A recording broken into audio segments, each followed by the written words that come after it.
Réunion du JICEM, tout le monde est là.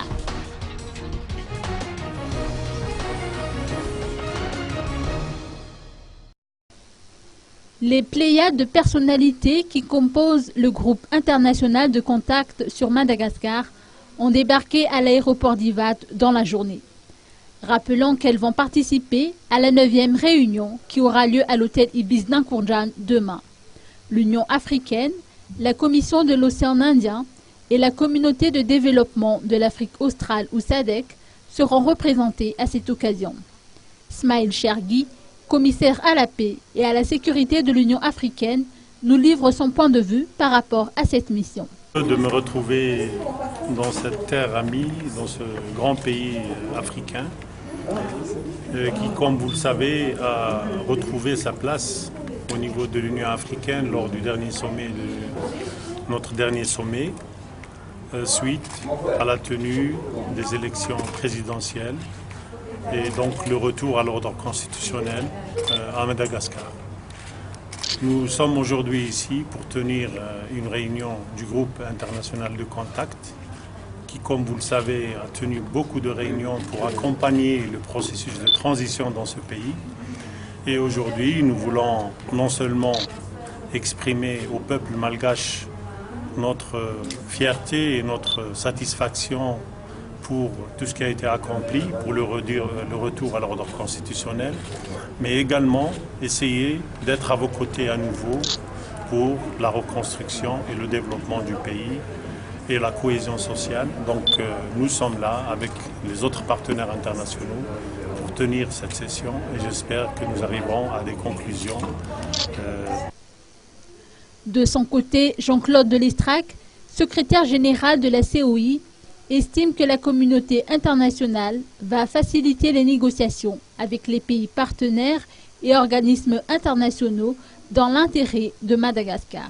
Je ne suis prétendant à rien, mais pour l'instant, ce qui a été fait, c'est que l'État mauricien, dans la perspective de la succession du secrétaire général de l'Organisation internationale de la francophonie qui se tiendra, qui aura lieu à la fin du mois de l'année, au fait, à la fin du mois de novembre, Maurice a souhaité présenter un candidat.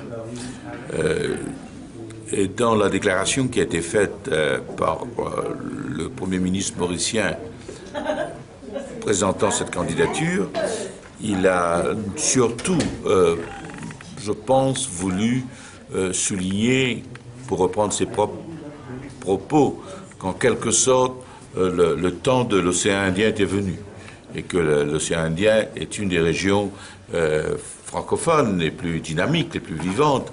L'ensemble des pays de l'Indienne Océanie sont des pays francophones qui participent activement à toutes les activités de la francophonie. C'est une région dynamique.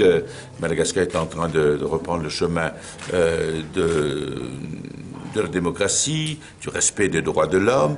C'est le cas dans d'autres pays de la région. Et il nous a semblé que pour une francophonie encore plus ouverte, encore plus universelle, elle pourrait peut-être s'intéresser davantage à cette région, à ce qui se fait. Une région à la fois intéressante sur le plan politique, sur le plan géostratégique, sur le plan économique, et qui peut apporter une contribution, nous pensons, dynamique à cette francophonie de diversité culturelle, cette francophonie de l'économie, du développement, de la croissance que nous appelons de nos voeux. Donc c'est une candidature parmi d'autres, il y en aura beaucoup, et nous verrons au fil des mois comment les choses se passeront. Leonardo Simao a également livré son point de vue sur les objectifs de cette réunion du JICEM. L'initiative est de l'Union africaine qui a pris la décision d'avoir une réunion du groupe international de contact sur Madagascar, ici à Tana. Donc c'est une initiative de l'Union africaine. Et comme vous le savez, notre mission comme SADC a terminé de la médiation déjà terminée avec l'inauguration du nouveau président. C'est tout ce que je peux dire.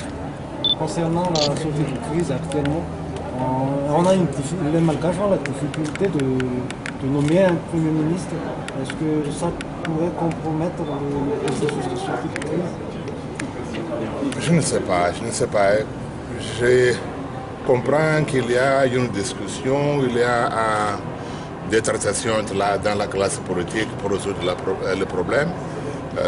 C'est un défi plutôt qu'un problème, et je crois que la classe politique malgache sera capable de trouver une solution. Je suis convaincu de ça. Est-ce que la solution passe par la loi ou par le consensus? Je ne sais pas, mais c'est important que les débats dans la classe politique. Donc, et je comprends que ce débat prend lieu dans plusieurs formes et je suis convaincu qu'une solution sera trouvée. Qu'est-ce qu'on devrait attendre de la réunion de la CHICAM? Je ne sais pas encore.